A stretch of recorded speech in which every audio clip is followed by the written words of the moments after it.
Hello everyone, welcome back to our special comprehensive series on mathematics which is called Maths for All, and in this series we are going to cover Maths once for all so that we have no fear of mathematics for any examinations ever in our life. आज हम अपनी maths for all series को start करने जा रहे हैं। ये bilingual होगी नेचर में, यानी कि पूरी हिंदी और इंग्लिश दोनों में पढ़ाया जाएगा साथ ही साथ में। और ये लेक्चर 2 है इसका, और इसमें हम क्या करेंगे कि हम एक बार में ही मैथ को अब सीख लेंगे। बार बार हमको मैथ सीखने की ज़रूरत नहीं है, हम बिल्कुल बेसिक से स्टार्ट करके एडवांस लेवल तक जा रहे हैं इसमें। लेक्चर 1 ऑलरेडी यूट्यूब चैनल पर हमारे आ चुका है जिसका नाम है UP exam mode. Lecture 1 has already been uploaded on YouTube channel called UP Exam Mode. You can go and watch it there if you haven't. And this is lecture 2. It's called Types of Numbers.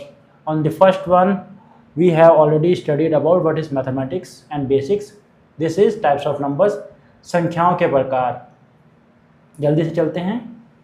What we are going to learn in this lecture is, इस lecture में हम क्या पढ़ने वाले हैं? First is what are natural numbers. Then what are whole numbers, what are integers, rational numbers, irrational numbers, real numbers, positive and negative numbers, even and odd, and then finally number line. So हम इसमें आज क्या पढ़ने वाले हैं? प्राकृतिक संख्याएं क्या होती हैं, पूर्ण संख्याएं क्या हैं, पूर्णांक क्या हैं, परिमेय संख्याएं, अपरिमेय संख्याएं, वास्तविक संख्याएं क्या होती हैं, घनात्मक एवं ऋणात्मक संख्याएं क्या होती हैं, सम एवं विषम संख्याएं, और अंत में हम संख्या रेखा पढ़ने वाले हैं। So these are 3 questions from our previous lecture. So ये 3 क्वेश्चन हमारे पिछले वाले क्लासेस से हैं। So quickly we are going to do this. How many digits are there? कुल कितनी संख्याएं होती हैं, कुल कितने अंक होते हैं? Okay. So कुल कितने अंक होते हैं? So there are total 10 digits. कुल 10 अंक होते हैं। कौन कौन से हैं वो? Which are they? These are 0, 1, 2, 3, 4, 5, 6, 7, 8, 9 and 10. So these are 10 digits that are there. Now next question is, what is the successor of 99? 99 का उत्तरवर्ती क्या होता है? उत्तरवर्ती क्या होता है? उत्तरवर्ती already we have told it what is successor of 99. The formula was n plus 1, that is 99 is here n plus 1 that gives us 100.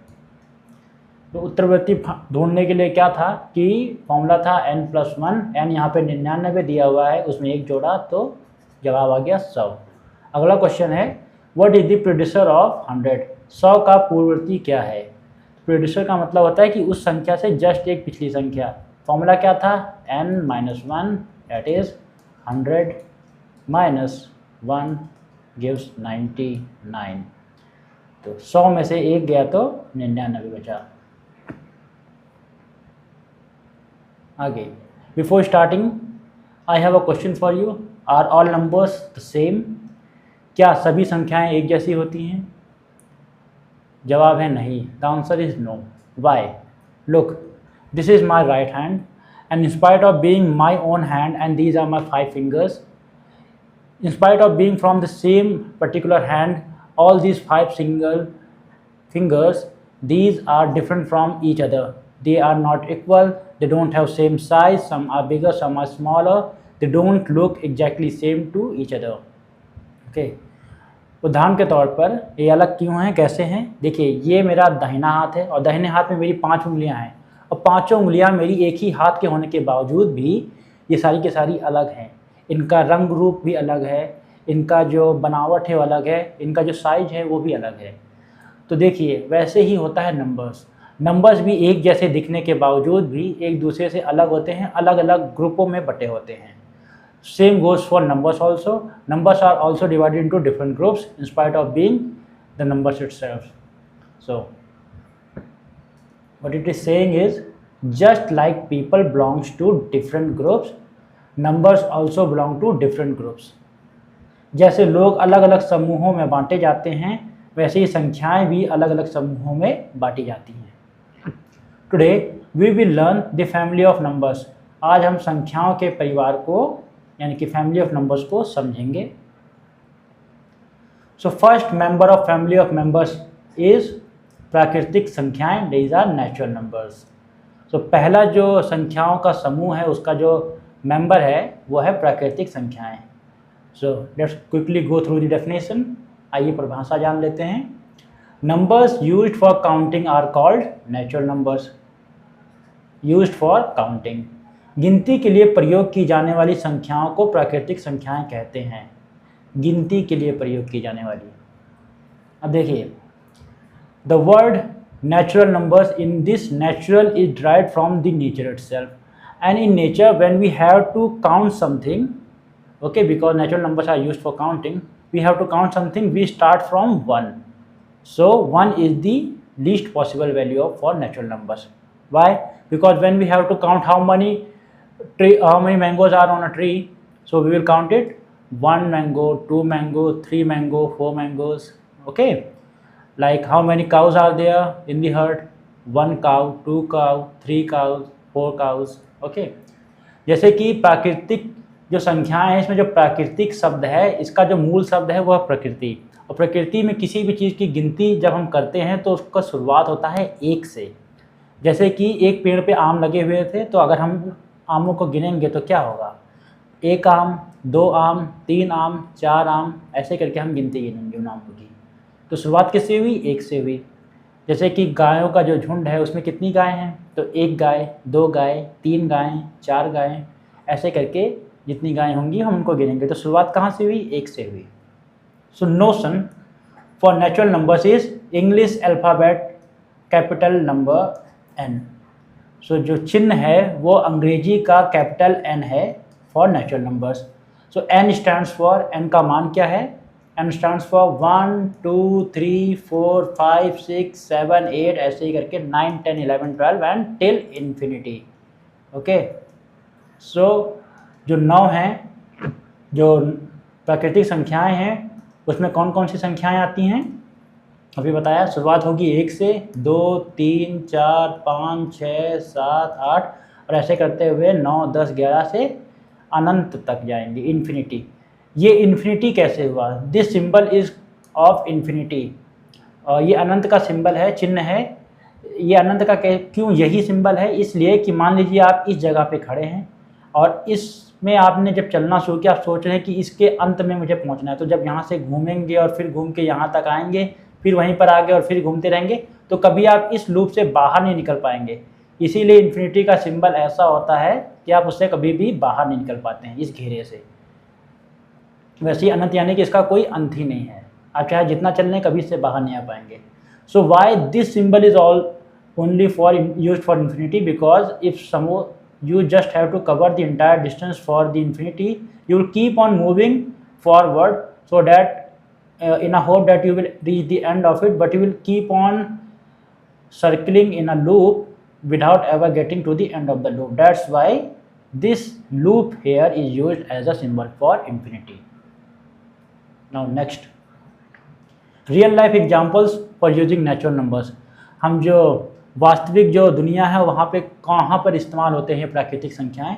So counting of students, विद्यार्थियों की गिनती में इस्तेमाल होते हैं। For example, suppose we go on a trip with our teachers, so teachers took us some students, suppose there were 10 students. So first of all, while going on the trip, they will count the how many students are there with us. So how they will count? 1 student, 2 student, 3, 4, 5, 6 and so on. So when they will come back again from the trip, they will again going to count to check if all the students are back with us or have we left someone back. So how they will count again? 1, 2, 3, 4, 5, and they will exactly match the number of students that they have gone for the trip and how many they are coming back. So now विद्यार्थियों की गिनती के लिए, जैसे कि मान लीजिए कुछ टीचरों के साथ कुछ बच्चे गए घूमने पिकनिक पर, तो टीचर क्या करेंगे? उनको पिकनिक पे ले जाने के लिए पहले उनकी गिनती कर लेंगे कि कितने बच्चे हमारे साथ जा रहे हैं। तो गिनती कैसे करेंगे? 1 बच्चा, 2, 3, 4, 5, 6, मान लीजिए 10 बच्चे गए तो उन्होंने 10 बच्चों की गिनती कर ली।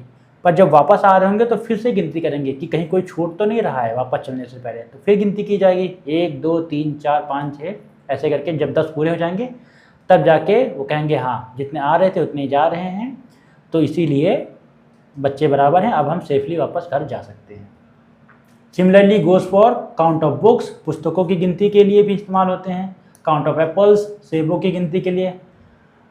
We start from 1 in natural numbers, हम 1 से गिनती शुरू करते हैं प्राकृतिक संख्याओं में। इसको हमेशा याद रखना, always remember that. Important facts, smallest natural number is 1। सबसे छोटी प्राकृतिक संख्या कौन सी होती है? 1 होती है। अभी आपको बताया है, as I already told you, we start from 1, so smallest one will be 1। अभी बताया था कि हम शुरुआती गिनती करते हैं प्राकृतिक संख्याओं में 1 से, तो सबसे छोटी कौन सी संख्या हुई? 1 ही तो हुई। लार्जेस्ट नेचुरल नंबर क्या है? Which is the largest natural number, सबसे बड़ी प्राकृतिक संख्या क्या है? डज नॉट एग्जिस्ट, नहीं होती है। वाई? देखिए, क्या गिनतियों का कोई अंत है? नहीं है, इसीलिए जो प्राकृतिक संख्याएं नेचुरल नंबर उनका कोई अंत नहीं है। एग्जाम्पल के तौर पे, for example, suppose a student tomorrow come to me and says, sir, I have worked day and night for this to find the largest possible natural number, and after doing so much research and hard work I have found the largest natural number. I will say, okay dear, tell me what is the largest natural number according to you. So he will tell me a number something, and I will say, okay, just add 1 to it, and look, without doing any much effort I have found a number that is greater than yours. He will agree, say sir yes. Then he will say, sir, okay, add 1 again and I have found a bigger number than you also.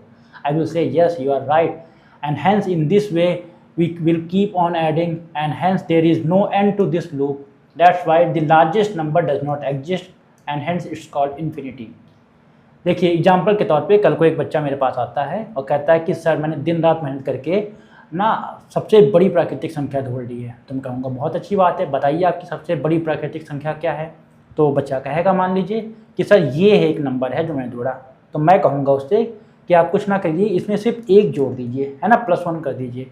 और मैं कहूँगा उससे कि देखिए मैंने आपसे भी एक बड़ी संख्या को ढूंढ लिया है। वो कहेगा हाँ सर सही बात है। फिर बच्चा मुझसे फिर से कह सकता है ना कि सर आप भी जो आपने 1 जोड़ा संख्या उसमें भी 1 जोड़ लीजिए।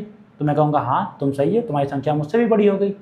अब इसका कोई अंत है क्या? मैं भी 1 जोड़ता जाऊँगा, वो भी 1 जोड़ता जाएगा। तो जब इसका कोई अंत ही नहीं है तो इसी को तो हमने अनंत कहा है, जिसका कोई अंत ही ना हो। दैट्स वाई जो सबसे बड़ी संख्या प्राकृतिक संख्या वो एग्जिस्ट ही नहीं करती है। आज के बाद आप कभी नहीं भूलेंगे अगर इस एग्जाम्पल को याद रखेंगे आप लोग। So natural numbers are infinite, प्राकृतिक संख्याएं अनंत होती हैं। इसलिए हमने कहा कि एक बार हम बेसिस को क्लियर कर लेंगे ना, तो आगे जो हम कुछ भी करेंगे तो ये सब कुछ हमको नहीं पढ़ना पड़ेगा, आपको सोचना नहीं पड़ेगा, आपको चीज़ें आसानी से समझ आएंगी। Okay, that's why we are doing from basics in this series, and as you can see now you are not going to forget, and once we will finish up doing 5 to 6 lectures, you will get a very much clearance about the basics of mathematics. Now, the second member of the family of the numbers is whole numbers. So, जो दूसरा हमारा जो सदस्य है संख्याओं के समूह का वो है पूर्ण संख्याएं, whole numbers. What are whole numbers? By definition, it is called natural numbers plus 0 is equal to whole numbers. तो प्राकृतिक संख्याओं में अगर हम शून्य को जोड़ दें तो पूर्ण संख्याएं बन जाती हैं। It is denoted by English capital letter W. सो जो W है उससे पूर्ण संख्याओं को, जो चिन्ह है पूर्ण संख्याओं का वो है W. तो W स्टैंड्स फॉर, जो W है उसका मान क्या है? 0, 1, 2, 3, 4, 5, 6, 7, 8, 9 till infinity.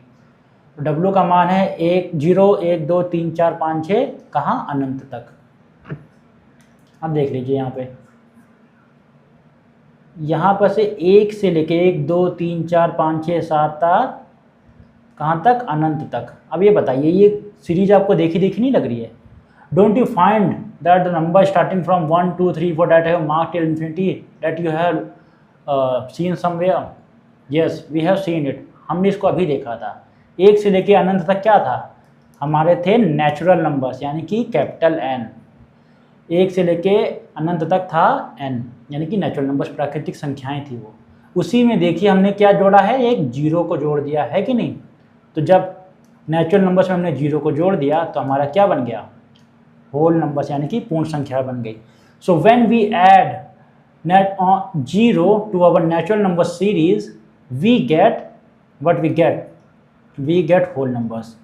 That's why whole numbers are natural numbers plus 0. पूर्ण संख्याएं क्या होती हैं? प्राकृतिक संख्याएं प्लस शून्य. आगे चलते हैं. Important facts. Smallest whole number. So smallest whole number is 0 because whole number starts from 0 itself. सबसे छोटी पूर्ण संख्या क्या होती है? शून्य, यानी कि 0. क्यों? क्योंकि होल नंबर्स जो होते हैं, जो पूर्ण संख्याएं, वो शुरुआत ही उनकी होती है शून्य से, यानी कि 0 से. And remember my friends, this particular 0 was founded by one of the finest, greatest mathematician ever lived in the history of India and the world, and he is known as Aryabhata. तो 0 की जो खोज है वो हिंदुस्तान के नहीं बल्कि दुनिया के एक सबसे मशहूर और कुख्यात जो प्रसिद्ध मैथमेटिशियन यानी कि गणितज्ञ हैं उनके द्वारा फाइंड की गई थी. उनका नाम है आदरणीय Aryabhatta ji. Largest whole number does not exist. सबसे बड़ी पूर्ण संख्या नहीं होती है. As we already know that whole number contains all the natural numbers from 1 to infinity along with 0. That's why as there is no end to natural numbers, so in the same way there is no end to whole numbers also. जैसा कि हम जानते हैं कि जो पूर्ण संख्याएं होती हैं वो प्राकृतिक संख्याओं को मिला के बनती हैं, जो कि 1 से लेके अनंत तक जाती हैं, और उसमें जब हम 0 को जोड़ देते हैं तो पूर्ण संख्याएं बन जाती हैं. और जैसे कि प्राकृतिक संख्याओं का कोई अंत नहीं है, तो उससे बनने वाली चीज़ यानी कि पूर्ण संख्या, उसका भी कोई अंत नहीं होगा. So whole numbers are infinite. पूर्ण संख्याएं अनंत होती हैं, जिसका कोई अंत ना हो वो अनंत. Now third member of family of numbers is integers. जो तीसरा सदस्य है वो है पूर्णांक. जो पूर्णांक होता है, so by definition what are they? Integers containing positive numbers, negative numbers and 0 are called integers. धनात्मक, ऋणात्मक और शून्य को मिलाकर बनने वाले संख्याओं के समूह को पूर्णांक कहते हैं. कुछ समझ आया? थोड़ा थोड़ा है ना. We after reading definition we get to know little, but I will explain you. Okay, it is denoted by the notion that is capital Z of English alphabet represents integers. तो पूर्णांकों को जो चिन्ह होता है वो है Z. Z का मान क्या है? -∞ से लेकर के धीरे धीरे करके -3, -2, -1, 0, 1, 2, 3 आगे चलते चलते इन्फिनिटी तक. So integers stands from Z stands from -∞ to infinity. Example, एक आदमी है और उसके पास 100 रुपये हैं. ठीक है, उसने 100 रुपये कमाए, तो उसके पास कुल कितने रुपए हैं समय? 100 रुपये हैं. मान लीजिए उसने 100 रुपये खर्च कर दिए. अब उसके पास कितना रुपया है? शून्य, यानी कि 0. अब उसके पास 100 रुपये की और जरूरत पड़ी, तो उसने क्या किया? 100 रुपये किसी से उधार ले लिया. 100 रुपये जब उधार लिया उसको भी खर्च कर दिया. अब उसके पास कुल कितना रुपया है? उसके पास शून्य रुपया नहीं है, उसके पास 100 रुपये का कर्ज है, यानी कि ऋण है. इसलिए उसके पास जो कुल संपत्ति है वो है -100 रुपया, यानी कि 100 रुपये का ऋण है उस पर. यहाँ से आते हैं जो ऋणात्मक संख्याओं का यहाँ पर से सोर्स आता है. For example, a person having 100 rupees, so how much total money he have? He is having 100 rupees, and he has he has to do some shopping, so he just spent 100 rupees. Now what he is left with is 0 rupees because he spent all his money. But again after some time he needs 100 rupees again, but he was having no money, so he took a loan of 100 rupees. Now he spent those 100 rupees also on shopping. So how much total money he is having? He is not having 0 money this time after spending all the money. He is having a debt of 100 rupees. That's why his account balance is -100. Okay, -100 rupees he is having. From here it's the concept of negative numbers come from. Another example, दूसरा जो example है कि आपके जो paper होता है उसमें जो आपका सही क्वेश्चन करते हैं MCQ वाला, तो उसमें आप कितने मार्क्स मिलते हैं? आपको 4. और अगर आप गलत करते हैं तो आपको क्या मिलता है? 1/4 आपका गलत हो जाता है, 1/4 है ना. ये आपका गलत हो जाता है, यानी कि 1/4 ऑफ 1/4 ऑफ 4 इक्वल टू 1, यानी कि 1 नंबर अगर गलत करते हैं तो आपका 1 नंबर कटता है, यानी कि -1 आपको मार्क्स मिलता है गलत करने पर एग्जाम में, कॉम्पिटिटिव एग्जामिनेशन में. For example, in competitive examinations when we do MCQ and we get 4 marks on correcting it, but there was negative of penalty of 1/4, that is 1/4 of 4 is 4 only, -1 only. So we get a penalty of -1 each time we do a question wrong. That's why -1. Other examples we will quickly take, where we use integers for temperature measurement. Suppose it is +10 degrees centigrade. So this time it is summer. So temperature is around 45 degrees. Okay, 45 degrees centigrade. But during winters it is around 0 degrees centigrade. At 0 degrees centigrade there is freezing ice, and there is also negative when we move up in latitude and altitude. पहाड़ों पे जाएंगे, we go to mountains, there is temperature during winters goes down below 0, that is -5, -10. And the world's highest navigational operational field where any soldiers are deployed, that is Siachen Glacier, and temperature here is -60 degrees centigrade. Can you believe it? -60 degree. So the banana, which is considered as the most chewable, easily chewable fruit in the whole world, you can even use a banana at -60 degree to hammer a nail in a wall. Okay, so huge respect for our brave soldiers. देखिए जो तापमान है वो 45 degree, देखिए गर्मी है 45 degree के आसपास चल रहा है इस समय, लेकिन जो सर्दियां होती हैं वहाँ पे तापमान क्या 0 डिग्री के आसपास आ जाता है। और जहाँ अगर हम ऊंचे इलाकों में जाएं, है ना, पहाड़ों में जैसे कि, तो वहाँ टेम्परेचर कम हो जाता है, यानी कि 0 से भी नीचे, यानी कि -5 डिग्री -10 डिग्री तक चला जाता है, तभी तो वहाँ बर्फ़ गिरती है। और सियाचिन ग्लेशियर जो कि दुनिया का सबसे ऊँचा बैटल फील्ड है जहाँ पे सैनिक वहाँ पे डिप्लॉयड हैं, वो हमारे हिंदुस्तान के पास है, यानी कि सियाचिन ग्लेशियर। वहाँ पे टेम्परेचर है -60, समझ सकते हैं क्या, सोच सकते हैं -60 डिग्री, यानी कि इतना ठंड है कि जो केला होता है, जो दुनिया का सबसे आसानी से चबाया जाने वाला फ्रूट है, वो इतना सख्त हो जाता है पत्थर के जैसे कि उससे आप दीवार में कील काट सकते हैं। आप सोचिए कि इतना ज़्यादा सेक्रीफाइस करते हैं हमारे ब्रेव सोल्जर्स हमारे लिए, इसलिए उनके लिए हमेशा रिस्पेक्ट है हमारे दिल में। Next, bank balance. There are 500 rupees when you deposit in your bank account, so your account sheet will show you 500 rupees. But if you take a loan again of 500, it will show -500 in your balance sheet. Okay? तो अगर आप bank खाते में पैसा जमा करते हैं, मान लीजिए 500 रुपया, तो आपका बैंक बैलेंस जो दिखाएगा वो 500 रुपया है। लेकिन मान लीजिए आपके बैंक में कोई भी रुपया नहीं था और आपने 500 रुपये का लोन लिया, जब आप बैंक बैलेंस निकालेंगे तो क्या दिखाएगा, -500 रुपये दिखाएगा आपको।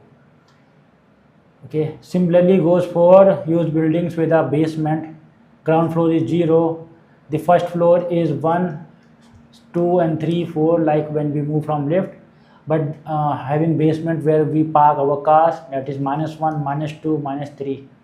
Okay, similarly जैसे बड़ी बड़ी बिल्डिंगें होती हैं, जैसे शॉपिंग मॉल वगैरह, जब शहरों में जाते हैं तो वहाँ पे जो ग्राउंड फ्लोर होता है उसको 0 कहते हैं। अगर लिफ्ट से जा रहे हैं आप तो देखेंगे वहाँ पे फर्स्ट फ्लोर +1, 2, 3, 4 ऐसे करके फ्लोर्स होते हैं। लेकिन वहाँ पे क्या होता है, बेसमेंट भी बना होता है बड़ी बड़ी बिल्डिंगों में, जहाँ पे कार्स पार्क करते हैं, तो जो ग्राउंड के नीचे होता है, तो देखा होगा -1, -2 भी लिखा रहता है लिफ्ट में कई बार। Third, number line. This is संख्या रेखा। ये क्या होता है? This is very important topic, so keep your eyes open, wide open. ये बहुत इंपॉर्टेंट है, इसलिए अपनी आंखें खुली रखिए और ध्यान से देखिए और सुनिए क्या है number lines. This is number line. Okay, starts from 0, 1, 2, 3, 4, 5, -1, -2, -3, -4, -5. Okay, ये है number line. This is number line. So this is 0, this is the central place. 1 on moving right. Okay, this is right hand side, this is left hand side. So on moving right from 0 on a number line, the value keeps on increasing. दाहिनी ओर चलने पर शून्य से जो संख्या रेखा में जो संख्याएं हैं उनका मान बढ़ता जाता है। The value on moving left from zero on a number line keeps on decreasing. तो बाईं ओर चलने पर संख्या रेखा में जीरो से जो नंबरों का मान है वो संख्याओं का मान घटता रहता है। अब देखिए, लेफ्ट साइड इज स्मॉलर, बाईं ओर संख्या छोटी होती जाती है। Right side is equal to greater, दाईं ओर संख्या बड़ी होती जाती है। For example, which is greater, उदाहरण के तौर पर इन दोनों में से बड़ा कौन है? 5 और 2, 5 या 2 में से बड़ा कौन है? तो मार्क कर लेते हैं नंबर लाइन पे पहले। दिस इज़ 5 है एंड दिस इज़ 2। ये देखिए, ये 5 है, ये 2 है। अब जो 5 है वो 2 के दाहिनी ओर है। आपको अभी बताया कि अगर नंबर दाहिनी तरफ है, राइट साइड पर है, तो वो नंबर बड़ा होगा। तो जो नंबर दाहिनी तरफ है संख्या रेखा में वो बड़ा है। कि बड़ा कौन इनमें से? 5 बड़ा है। मान लीजिए हमको नहीं पता था। For example, 5 stands on the right hand side of 2 on a number line, and we have already discussed that a number on the right hand side is greater, always greater. So 5 is on right hand side of 2, it is greater. कौन सी बड़ी संख्या है इनमें से? Which one is greater, -3 और -8? So we will simply mark it. इन दोनों में से बड़ा कौन है, -3 या -8? So -3 is here, -5, -6, -7 and then -8. Okay, -8 यहाँ पर है। अब देखिए, हमने क्या कहा था, लेफ्ट साइड में स्मॉलर नंबर होता है। तो -3 और -8 में जो बाईं तरफ कौन है लेफ्ट साइड में, वो है -8। इसलिए छोटा कौन है? -8। तो बड़ा कौन हुआ? -3। अब देखिए, as I already told you that a number on the left side is smaller than on the right side on a number line. So -8 is on the left side of -3, that's why -8 is smaller and -3 is bigger. I will tell you with an example. For example, there was a person having -8 rupees as a loan, as a debt on him. But there was another person having -3 rupees of debt on him. So, एक इंसान था, एक के पास -8 रुपये का ऋण था और दूसरे के पास -3 रुपये का ऋण था। ऋण था ना, इसलिए -3। तो ये बताइए, ज़्यादा ऋण किसके पास है? ज़्यादा ऋण यानी कि ज़्यादा कर्ज में कौन है? ज़्यादा कर्ज में है 8। सो विच वन हैज़ अ बिगर डेप्ट?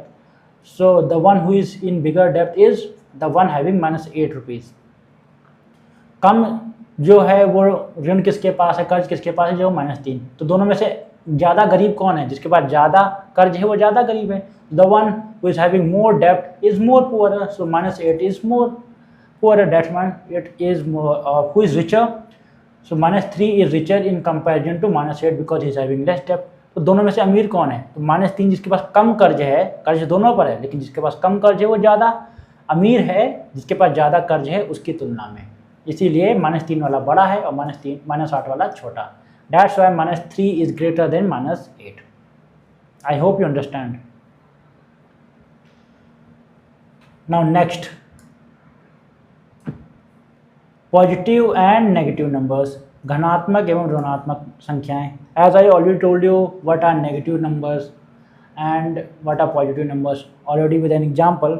जैसा कि मैंने आपको पहले बता दिया है उदाहरण पर पिछली स्लाइड्स में कि ऋणात्मक संख्याएं क्या होती हैं और कैसे आई हैं, और धनात्मक संख्याएं क्या होती हैं। So negative numbers, all the numbers on the left hand side of 0 on a number line, these are negative numbers. So ऋणात्मक संख्याएं जो होती हैं वो एक नंबर जो संख्या रेखा में 0 के बाईं तरफ होती हैं, वो सारी की सारी क्या होती हैं? जो हमारी की सारी होती हैं ऋणात्मक संख्याएं होती हैं। जैसे कि -1, -2, -3, -4 till -infinity। For example, -1, -2, -3, -4 till -infinity are all the negative numbers. So what are positive numbers? So positive numbers are all the numbers which are on the right hand side on a number line from 0. These are positive numbers. So number संख्या रेखा पर 0 के दाहिनी तरफ वाली सारी संख्याएं होती हैं वो धनात्मक संख्याएं होती हैं। एग्जाम्पल के तौर पर 1, 2, 3, 4, 5, 6 till infinity. Okay, moving further, what are even numbers?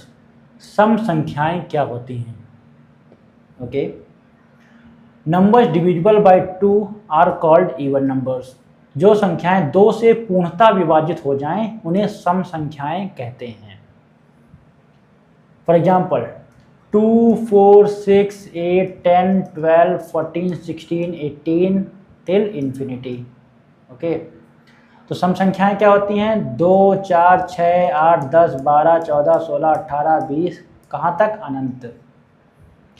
देखिए ये सारी संख्याएं 2 से विभाजित होंगी। 2 को जब 2 से विभाजित करेंगे तो 1 आएगा, 4 को भाग करेंगे 2, ये 3, 4, 5। So all these numbers are divisible by 2। When we divide 2 by 2 it is 1, when we divide 4 by 2 it is 2, when we divide 6 by 2 it is 3 and so on and so forth। But इनके बीच का जो gap है वो भी 2 का है। 2 और 4 के बीच में जो गैप है वो है 2 का। 4 और 6 के बीच में जो गैप है वो है 2 का। 6 से 8 के बीच में गैप है वो है 2 का। So the difference between 2 and 4 is 2, 4 and 6 is 2, 6 and 8 is also 2। So difference in a even number series is always 2। तो सम संख्याओं में जो आपका यहाँ पे जो डिफरेंस होता है वो हमेशा 2 होता है। फॉर एग्जांपल 2 व्हील्स, 2 पहिया गाड़ी, ये सम संख्याएं हैं यानी कि इवन नंबर्स। 4 व्हील्स, 4 पहिया गाड़ी होती है जैसे कि आपकी कार, ये भी एक सम संख्या है। This is also even numbers, 4 wheel. So a tempo which is having 3 wheels, is this a example of even numbers? No। क्या जो 3 पहिया टेम्पो होता है क्या वो सम संख्याओं का एक उदाहरण है? नहीं, क्योंकि वो 3 है, वो 2 से विभाजित नहीं होता है। इसको इवन नंबर्स को पहचानने का एक शॉर्ट ट्रिक क्या है? लास्ट डिजिट है। So what is the short trick to find by just looking at a number that is a number divisible by 2, is it a even number? That is a number ending with 0, 2, 4, 6 or 8 is always a even number। Any other number ending with any other number excluding these 5, that is not a even number। So जो नंबरों के अंत में 0, 2, 4, 6 और 8 सिर्फ यही 5 number होते हैं, अगर उन नंबरों के अंत में हैं तो वह सारी की सारी सम संख्याएं हैं। इनके सिवा कोई और नंबर है जिनके अंत में ये 5 संख्याएं के सिवा कोई और संख्या है तो वो जो है आपकी सम संख्या नहीं होंगी। तो किसी भी संख्या के अंत में अगर 0, 2, 4, 6 और 8 आ जाता है तो वह संख्याएं सम संख्याएं होती हैं। So any numbers ending with 0, 2, 4, 6 और 8, these are even numbers. For example 10 having ending number 0, that's why it's a even number. जैसे एग्जाम्पल के तौर पे 10 के आखिरी में जो 0 है इसीलिए ये एक सम संख्या है। 12 में 2 है आखिरी में, इसीलिए ये एक सम संख्या है। और for example in 12 it is 2, that's why it's a even number. What are odd numbers? विषम संख्याएं क्या होती हैं? Numbers not divisible by 2 are called odd numbers. जो संख्याएं 2 से पूर्णतः विभाजित नहीं होती हैं उन्हें विषम संख्याएं कहते हैं। There is another definition, excluding every even number, every other number is odd number। so एक और परिभाषा है, जैसे कि अगर आप सम संख्याओं, सारी संख्याओं में से सम संख्याओं को हटा देंगे तो आपके पास जो बचेगा वो है विषम संख्याएं। Example 1, 3, 5, 7, 9, 11, 13, 15, 17 till infinity. ओके, जैसे कि सारी संख्याएं, for example 1, 3, 5, 7, 9, 11 till infinity, these are odd number, these are, ये हैं विषम संख्याएं। तो लास्ट डिजिट क्या होंगी विषम संख्याओं में? So what are the last digit in an odd number? Is 1, 3, 5, 7 and 9। These, if you find these 5 numbers at the end of any number, that number is definitely going to be odd number। तो अगर ये 5 संख्याएं 1, 3, 5, 7 और 9 अगर आपको किसी भी संख्या के अंत में मिल जाती हैं तो नंबर 100% विषम संख्या होगी। For example, in 11, the ending number is 1, that's why it's a odd number। उदाहरण के तौर पे 11 का अंतिम नंबर 1 है, इसीलिए यह संख्या एक विषम संख्या है। अब देखिए, क्या -3 ये भी एक विषम संख्या है? जी हाँ, -3 भी एक विषम संख्या है। तो ये माइनस में भी जो सारी की सारी संख्याओं के अंत में ये आता है वो भी विषम संख्याएं हैं। So is -3 also a odd number? Yes, -3 is also odd number। Now, some operations on even and odd that will give you a boost in examinations while doing questions। So कुछ यहाँ पे मतलब operations हैं जो नियम हैं जो follow करते हैं सम और विषम का अगर हम जोड़े घटाएं, जो कि आपको एग्जाम्स में बहुत ही ज़्यादा आपकी जो कैलकुलेशन स्पीड उनको तेज कर देगी। कैसे, वो अभी आपको बताएंगे। देखिए even plus even always gives you even. सम में सम संख्या में जब सम संख्या को जोड़ेंगे तो हमेशा सम संख्या ही आएगी। Example 4 is a even number, 6 is also a even number, so when we add 4 in 6 we get 10, that is also a even number। देखिए 4 एक सम संख्या है, 6 भी एक सम संख्या है, तो जब 4 और 6 दोनों को जोड़ा यानी कि दो सम संख्याओं को जोड़ा तो जो जवाब आया वो 10 है, और 10 भी एक सम संख्या ही है।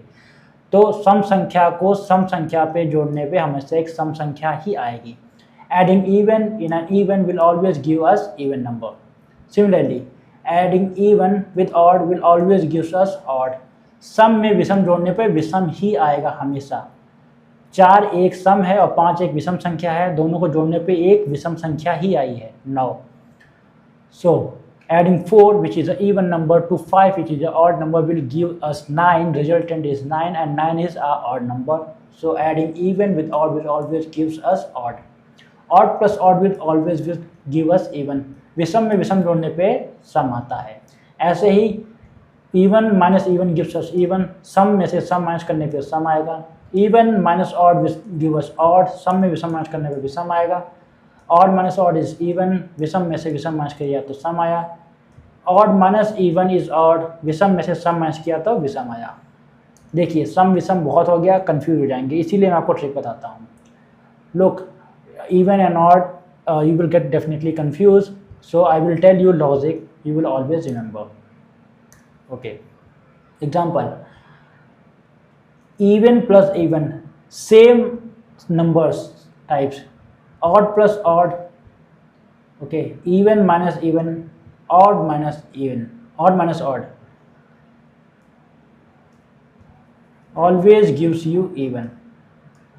so same types of numbers adding or subtracting from one another will always gives you even। तो अगर एक जैसी संख्याएं जैसे सम में से सम माइनस करो या सम में से सम जोड़ो, या विषम में से विषम माइनस करो या विषम में विषम जोड़ो, हमेशा आपको सम ही देंगी। यानी कि सम में सम जोड़ा तो सम आया, विषम में विषम जोड़ा तो सम आया, सम में सम माइनस किया तो सम आया, विषम में विषम माइनस किया तो सम आया। ओके, याद रखना हमेशा एक जैसी संख्याओं को जोड़ने या घटाने पे हमेशा सम ही आएगा। So adding similar kind of numbers like even और odd you will always get even. Another thing, अलग अलग नंबर्स हैं जो उनको जोड़ो या घटाओ हमेशा विषम ही आएगा। तो अलग अलग टाइप की जो संख्याएं, adding different kinds of numbers will always gives you odd only. Example सम विषम, सम में से विषम जोड़ो या विषम में से सम घटाओ हमेशा विषम ही आएगा। यानी कि अलग अलग संख्याएं हैं उनको जोड़ो या घटाओगे तो हमेशा विषम ही आएगा। अब आते हैं मल्टीप्लिकेशन में। Now we comes to multiplication. even multiplied by even, even multiplied by even gives even, even multiplied by odd will gives even, odd multiplied by odd will give odd। सम को गुणा करेंगे सम से तो सम ही आएगा, सम को गुणा करेंगे विषम से तो भी सम आएगा, लेकिन विषम को विषम से जब हम गुणा करेंगे तो विषम आएगा। हमेशा याद रखना, ठीक, कि गुणा करने पर अगर हम एक जैसी संख्याओं को गुणा कर रहे हैं तब भी सम ही आएगा, अगर हम अलग अलग संख्याओं को भी गुणा कर रहे हैं तब भी सम ही आएगा। लेकिन अगर हम विषम को विषम से अगर हमने गुणा कर दिया तो विषम आना तय है। Okay, always remember when we do multiplication on odd it will always give odd. Okay, on multiplying odd with an odd will always give odd. Doing anything else on multiplication like multiplying even with even or even with odd will always give even only। so now remember this table, how to use this table in examination। कैसे इस table का इस्तेमाल हम exam में कर सकते हैं जो हम सीख रहे हैं, अब आपको बताता हूँ। For example there was a question in examination having 4 options and there was a multiplication। after doing complete question there was only multiplication left and you were having very little time because time is money in examination। so जैसे कि मान लीजिए question आप कर रहे थे examination में और वहाँ पे आपके पास समय बहुत कम था, लेकिन उस क्वेश्चन में 4 ऑप्शंस थे और आपने सारा क्वेश्चन कर लिया, बस आपको आखिरी में गुणा करना था। तो एग्जाम में समय वैसे भी कम होता है कॉम्पिटिटिव एग्जामिनेशंस में। तो वहाँ पे हमने क्या किया, वहाँ पे हमने किया ये कि मान लीजिए हमको दिख गया आखिरी में कि एक नंबर था, बहुत बड़ा नंबर था, मान लीजिए 6 डिजिट का, उसके आखिरी की जो डिजिट थी वो थी 8, और दूसरा जो वहाँ पे 6 डिजिट का नंबर था उसका आखिरी डिजिट था 5। ठीक है ना, दोनों को हमको करना था गुणा। अब देखिए इसको गुणा करने बैठेंगे तो कितना बड़ा मतलब संख्या आएगा और कितना टाइम लग जाएगा, हमारे पास टाइम नहीं था, लेकिन हमको पता था। For example a number 6 digit number having ending with 8, another digit number ending with 5, these were to calculate. On multiplying we have to do multiplication, so doing the old method calculation it will take a huge time in examination. We don't have that much time, so but we know that a number ending with 8 is even. हमको पता है अगर एक number 8 से अंत होता है उसका तो वह नंबर क्या हो जाएगा, वह नंबर एक सम नंबर है, और अगर 5 से उसका अंत होता है तो नंबर एक विषम नंबर है। So number ending with 5 is a odd number. So देखिए, look here, on multiplying even with odd we will always get even. So अगर जब हम एक सम को विषम से गुणा करेंगे तो हमेशा एक सम संख्या ही आएगी।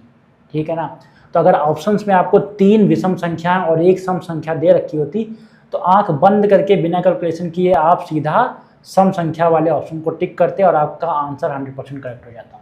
सो if there were 3 odd numbers and 1 even number in the resultant 4 options, you just have to close your eyes and tick the even number, because we know the operation that a number even number multiplied with odd number will always give a even number. This is how we save time in examinations. इस तरीके से हम exams में time को बचाते हैं ना, क्योंकि एग्जामिनर आपका वहाँ पे रिस्पॉन्स देखता है, आपका बेसिक चेक कर रहा होता है। So examiner is just testing your patience level and your basics of mathematics in examination. Next family of numbers member is rational numbers. तो अगला जो सदस्य है वह है परिमेय संख्याएं। So what are rational numbers? Numbers that can be written in p by q form where q is not equal to 0 are called rational numbers. जो संख्याएं p by q के रूप में लिखी जा सकती हैं जहाँ q का मान 0 नहीं होता है उन्हें परिमेय संख्याएं कहते हैं। इसका मतलब क्या है, इसका मतलब ये है कि एक संख्या ले लीजिए, मान लीजिए संख्या है 35 डिवाइडेड बाई 5। अब देखिए यहाँ पे जो p है उसका मान क्या है 35, और जो q है उसका मान क्या है 5, है ना। देखिए q कुछ भी हो सकता है, माइनस में भी हो सकता है, लेकिन वो 0 नहीं हो सकता, तो q can not be equal to 0। यही तो कहा है परिभाषा में। अगर ऐसी कोई संख्या जिसका p बाई q फॉर्म में आप लिख सकते हैं लेकिन q का मान 0 नहीं है तो वह एक रैशनल नंबर यानी कि परिमेय संख्या है। For example 35 by 5 where 35 is p and 5 is q, but this q cannot be equal to 0 and hence here it is also not 0, but it can be negative also. So when we find a number which can be written in p by q form where q is not equal to 0, then it is a rational number. Another example, 1 by 2, it is also a rational number. 3 by 4, rational number. Minus 2 is also a rational number. 0.25 is also a rational number. How minus 2 and 0.25 are rational numbers? यहाँ पे तो q है ही नहीं, there is no q here. How? देखिए 1/2 भी एक परिमेय संख्या है, 3/4 भी एक परिमेय संख्या है, -2 भी एक परिमेय संख्या है, और 0.25 भी एक परिमेय संख्या है। लेकिन -2 और 0.25 में तो q है ही नहीं, तो ये परिमेय संख्या क्या हुई? तो -2 है, उसको हम -2/1 लिख सकते हैं ना, क्योंकि किसी भी नंबर को 1 से भाग करने पर वही नंबर आ जाता है।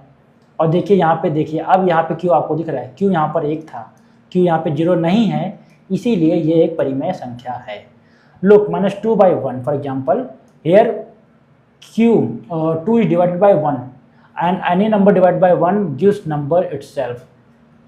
Here q is not equal to 0, hence it's a rational number. Similarly goes to 0.25. इसी तरीके से 0.25 किसके बराबर है? 1/4 इसके बराबर है कि नहीं? जब 1 को 4 से भाग करेंगे तो 0.25 आएगा. So when we divide 0.25 it will give us 1/4. So 1/4 is equal to 0.25 because when we divide 1/4 it will give us 0.25. There, for example 5, so 5 can be written as 5/1, therefore it is a rational number.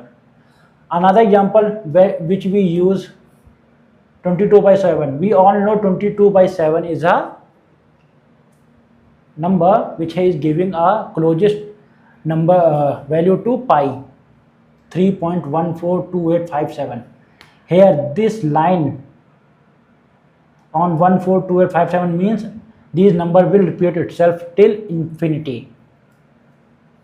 देखिए जैसे 22/7 का जो मान होता है वो 3.1428557. यहाँ पे 1428557 के ऊपर जो लाइन बनी है, इस लाइन का मतलब है कि यही नंबर अनंत तक अपने आप को दोहराते जाएंगे. कौन से नंबर? यही. फिर से इसके बाद क्या लिखा जाएगा? 1428557, फिर आएगा 1428557, ऐसे करके अनंत तक आप जा सकते हैं. इसका कोई अंत नहीं है.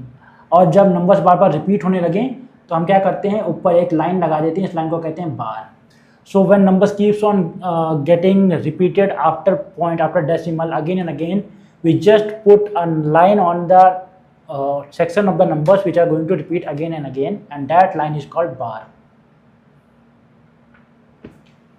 अब देखिए स्पेशल केस क्या है. A decimal number is a rational number. So pointer वाली जो संख्याएं हैं, जो दशमलव वाली संख्याएं हैं, वो एक परिमेय संख्या होती हैं अगर दो कंडीशन दी हैं.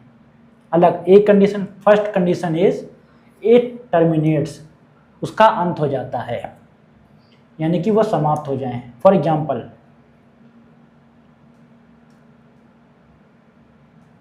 1000 डिवाइडेड बाई 8.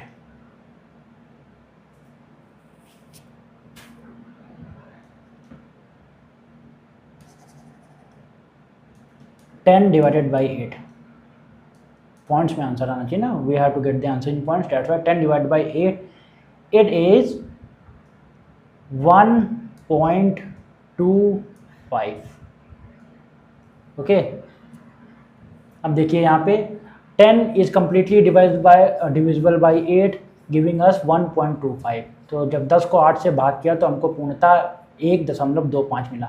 अब देखिए इसके बाद कोई संख्या नहीं, इसके बाद 0 0 0 0 अनंत तक 0 ही है, मतलब कोई संख्या नहीं इसके बाद. इसीलिए पूर्णतः जब ये खत्म हो गया, समाप्त हो गया, इसलिए यह नंबर एक रैशनल नंबर है. As 1.25 completely ends after 5, that's why 10/8 is a rational number. So 0.25. आगे चलते हैं. वह अनंत तक चले लेकिन किसी निश्चित पैटर्न में बार बार दोहराए अपने आप को. समझ रहे हैं? That a number after point can move till infinity, but that should be a repeating condition.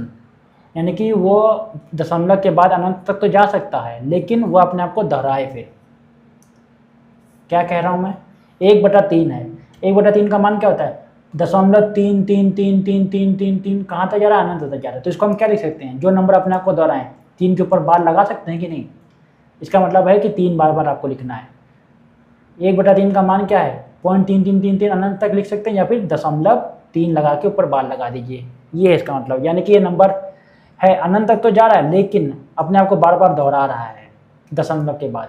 इसीलिए यह भी एक परिमेय संख्या है. That's why it is also a rational number, because 1/3 is equal to 0.3333. In spite of writing 0.33 till infinity, we can write it as 0.3 and put bar on the number part that is repeating after points, that is 3.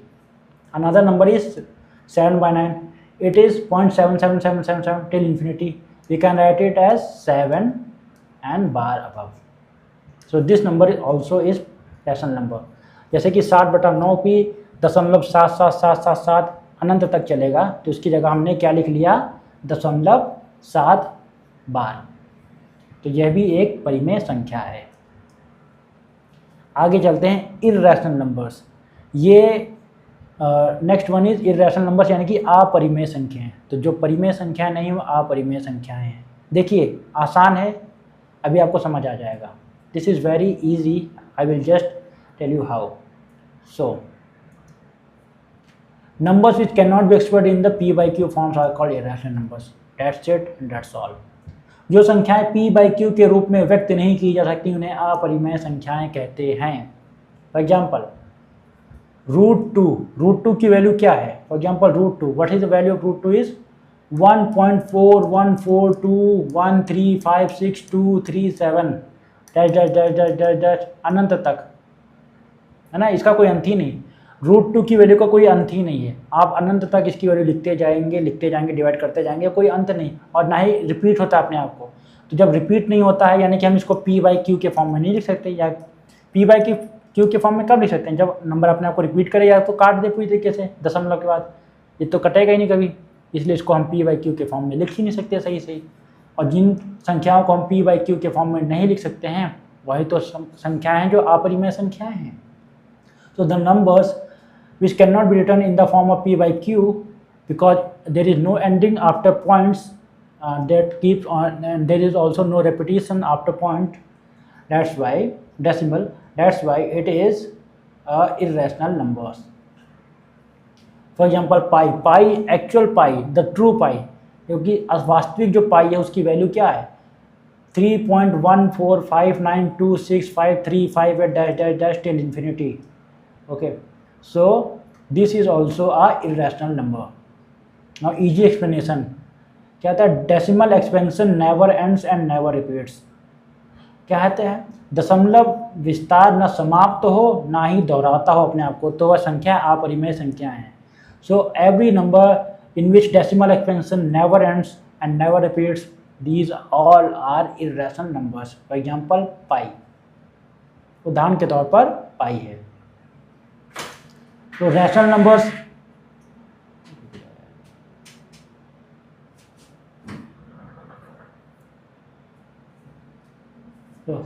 rational numbers versus irrational numbers.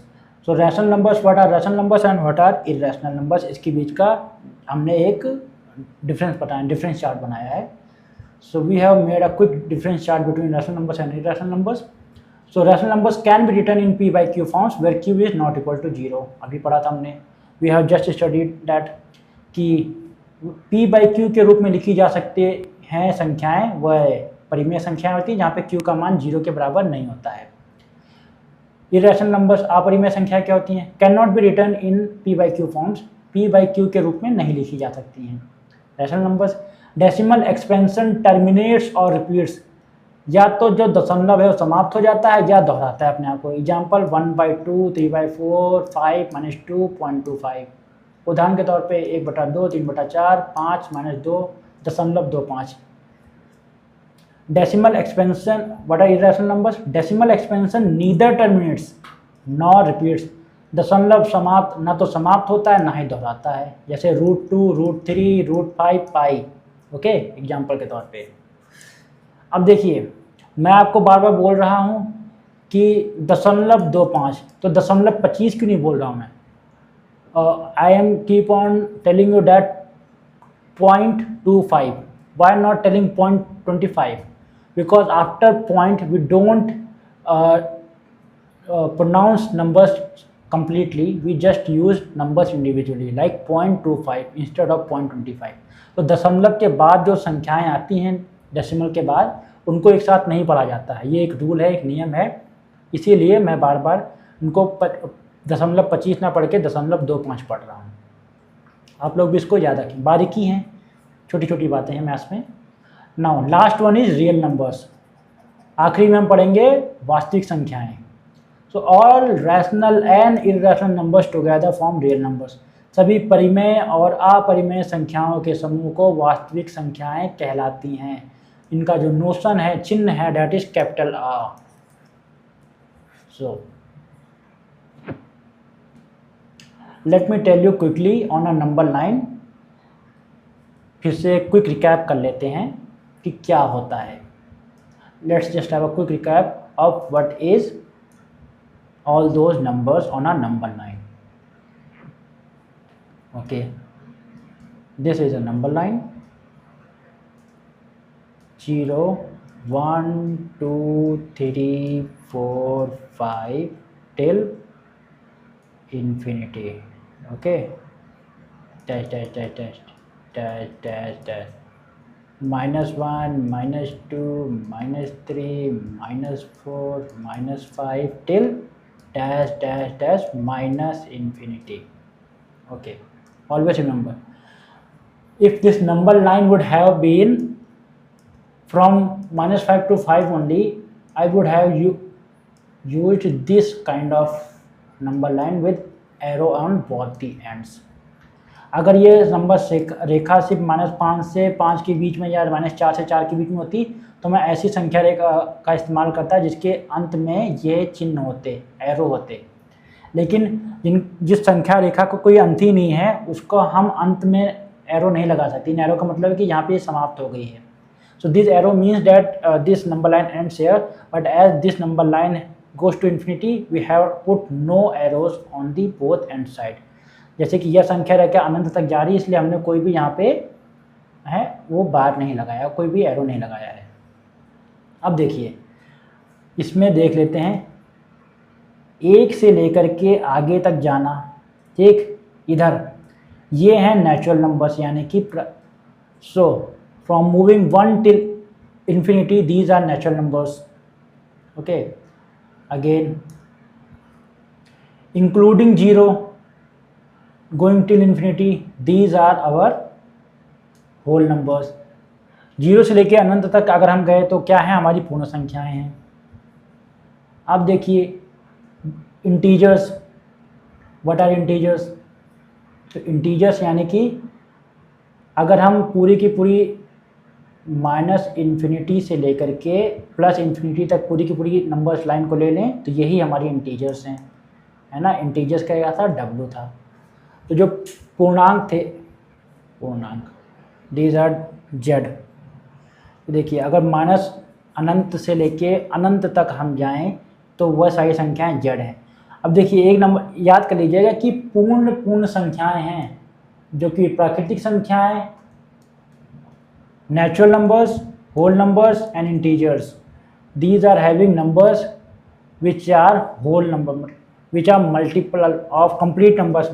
There is no decimal. We don't include any decimal numbers in natural number, whole numbers or integers. These are complete numbers, completely divisible. Okay.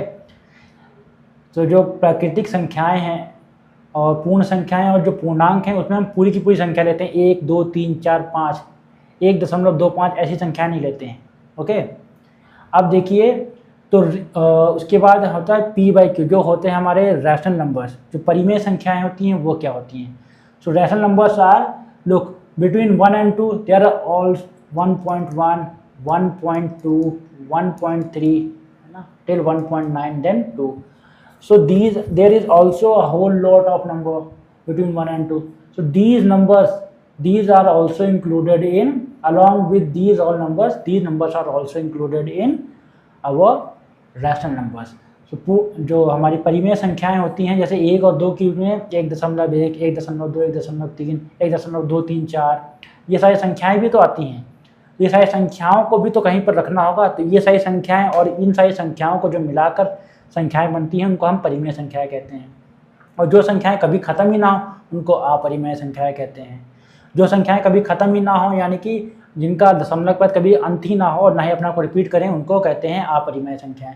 So all those numbers which never ends after decimal points and neither repeat themselves, these are called irrational numbers.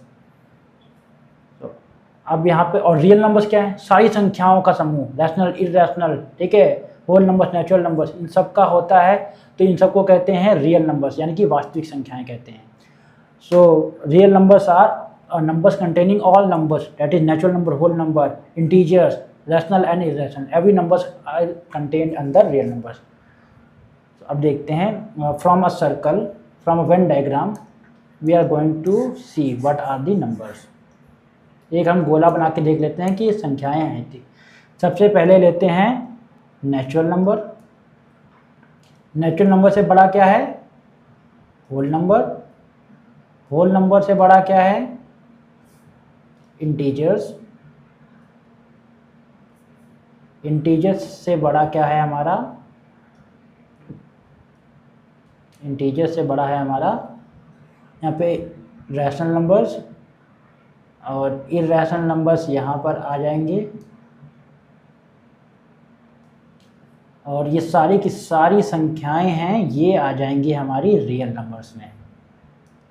Natural numbers, whole numbers, integers, rational numbers, irrational numbers, okay, sorry, और these all are our real numbers.